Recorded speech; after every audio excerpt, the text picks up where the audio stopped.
Hi all. Everything in my video is pulled from the public domain, and I am using them under the Fair Use, Fair Dealings guidelines. Everything I say is my own opinion. You should look into this information for yourselves, but I'm pretty sure I'm right. Good morning, everybody. Well, we have a lot to cover today. Updates, but a lot to cover. So let's just jump right in and get there with both feet, shall we? Let's go. All right, it's not that I want to give this guy oxygen, but I just need to expose the hypocrisy. This gentleman took two of my quotes, put them up, and said I was unhinged, but didn't realize how unhinged it sounded. Do you remember this, where I was not raised to see color, I was raised to see character? And that's what's going on, because people are sick of the whole racism thing. It's all about somebody's character, not their color. Remember that? Well, I found this statement from the man himself saying Candace Owens wasn't judged by the color of her skin, but by the content of her character. So I guess if I'm deranged, what does that make him? But then I found this. Listen to this. Demonstrate that. But I think what we're seeing here is that Meghan Markle has caused so much hurt, so much division. She's caused a rift, not just between the family, but between the nation. And I think it's disgusting. Well, as you can see, that's exactly what I said. I've never seen anybody who's caused so much division and so much strife as she has. So I guess I hit the nail right on the head. All right, let's move on. All right, you guys, just when I thought the two of them could not go any lower, Harry and Meghan and the Netflix crew are going to have a private meeting with the Ukrainian Invictus team as part of their deal. Yes, they're going to monetize these poor people whose country is being decimated and stick them on a Netflix special. Make me want to throw up. Does anybody else find this as distasteful as I do? So here's what I hope. I hope Netflix spends all this money following them around and putting this huge thing up. And then I hope when they load it onto Netflix, I hope it flops. Boom. That's the end of that. Okay, moving on. It's being said that Harry and Meghan are undergoing hostility training. I mean, for me, I would think that the hostility training has something to do with the way that the public is going to be receiving them, and they may possibly throw things at them. That's what I would think that the hostility training in, but apparently no, they're undergoing this training in case there's some kind of an attack. You know, I hate to point this out, but they wouldn't have to worry about threats and people wanting to hurt them if they had gone off to get that private life that they kept telling everybody they wanted. Of course, we know now that that was a load of crap, but that's still what they told everybody. He's got nothing to worry about. The kids don't have anything to worry about, but people genuinely hate her for her hypocrisy and, quite frankly, what she's done to Harry. Yeah, okay, moving on. All right, I have to give Tam, just call me Tam, total credit here for this, because this didn't occur to me until I saw it written out, okay? And it's 100% accurate. Better Up is not a mental health organization. It's a corporate coaching thing. It's for life coaches. Yes, I swear. Look at this. With our specialist and on-demand coaches in leadership, nutrition, parenting, etc., etc., right? It's an extensive learning library, and we propel you to well-being. No mental health there. Oh my gosh, so much word salad. We weave coaching into the fabric of your business, integrating your critical system and team tools, and blah, blah, blah, word salad, word salad, word salad. And let me tell you something, it's $500 a month. Yeah. You better get something for that kind of money. Once again, only for the uber rich. Most normal Americans can't afford that. They're still trying to pay their rent. Ladies and gentlemen, if you're having any kind of a mental health issue, seek out a licensed psychologist or psychiatrist. Go get mental health from people that are specifically trained for mental health. This is a life coaching thing. These people probably took some online course for a month. Don't do it. Go see a licensed therapist. All right, on to the next story, which came out and said that Harry was unlikely to visit the Queen because it was her birthday, even though he was only an hour away in Holland. And I was like, bad PR about the way he treats his family. Maybe he should fix that if he can, as he's heading off to the Invictus Games. Now, of course, there's also the fact that they're saying Meghan Markle will not return to the UK unless she's allowed to bring the Netflix crew and put it in as part of their documentary. Otherwise, she's not interested. I mean, let's be honest. The only reason she's going to The Hague is because of the publicity and the cameras. There's no way she's going to miss out on all of that. The Invictus Games don't belong to her, but she's probably going to take things over that she thinks will be productive for her, even though it's really got nothing to do with her. But that's why she won't return to the UK. I mean, for me, I think that's why they didn't attend Prince Philip's service of remembrance. I think so, because it really wasn't about the protection, because with so much royalty in one place, there was a ton of protection there. The deal was they couldn't bring the Netflix camera crew. That's probably why the daughter didn't get her royal christening that they wanted so badly either, because they wanted to bring the Netflix crew. They wanted to make it into a big thing, and the family said no. Now, in the middle of all this, you should know that Harry and Meghan did stop in the UK to visit the Queen. They're claiming that the children weren't there, so you didn't even let her meet her great-granddaughter that she's named after. Personally, I cannot imagine the conversation that went on when they all got in the same room, knowing how Meghan lied about the family and the bullying allegations. And I mean, for all I know, the two of them probably walked in and said, "We want to put a stop to the bullying investigation and we promise not to bother you anymore."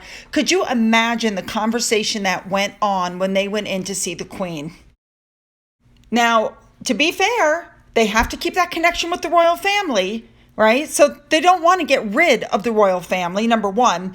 Number two, this was supposed to be a quiet visit. Nobody was supposed to know about it because, gosh forbid, he's not getting full security, is he? So what happened?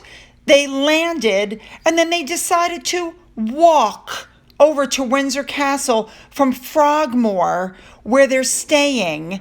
And of course, they were quote unquote spotted and somebody reported it and boom, there you go. If anything, that goes to show you that they could fly in and out of the UK and visit the family without any fuss or muss. They just don't want to. But they didn't walk. They were taken in by van because the van was seen leaving. Watch this.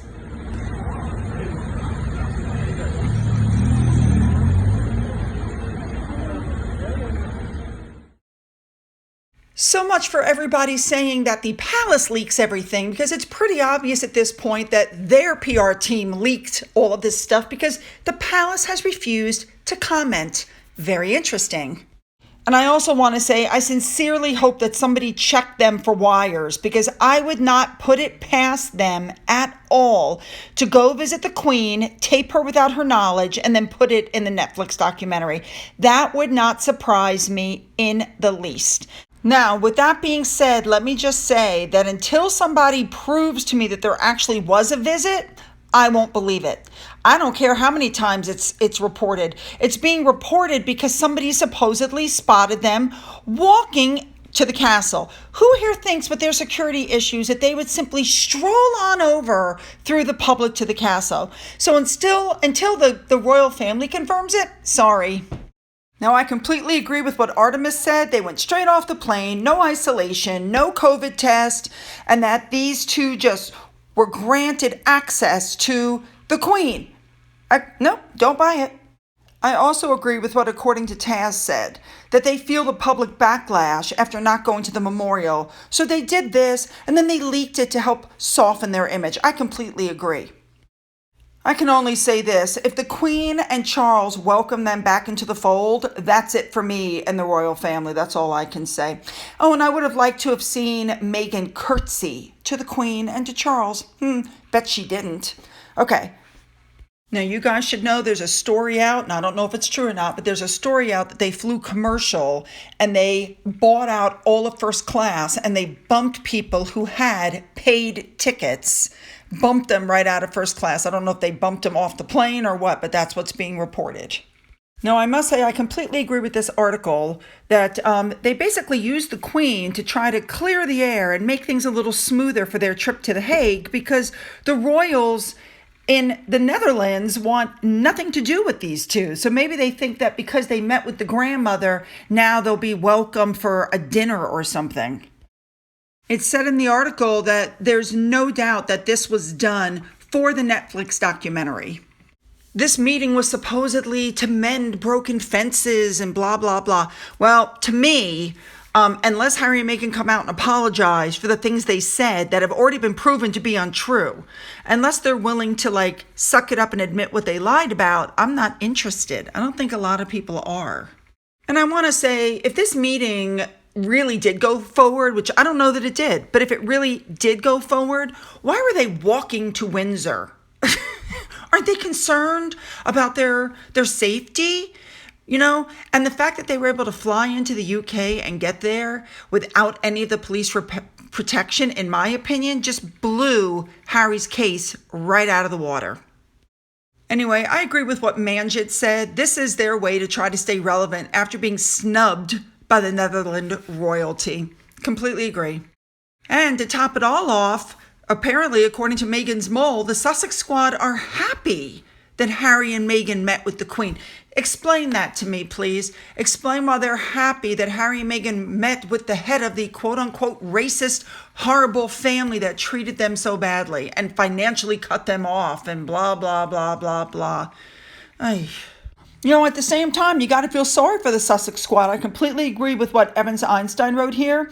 Harry and Meghan used the Sussex Squad to support their victim narrative, and we're so glad you escaped from the royal family. So how do you guys feel now that it looks like they're going to worm their way back to that same family? Do you guys still going to support them? You're going to come up with excuses why they should act royal and go back? Interesting dilemma there. I also find it very interesting that Angela Levin pointed out that it's been over a year since the Oprah interview, and he still has a memoir coming out, and I'm sure the royal family wanted to know what was in that memoir.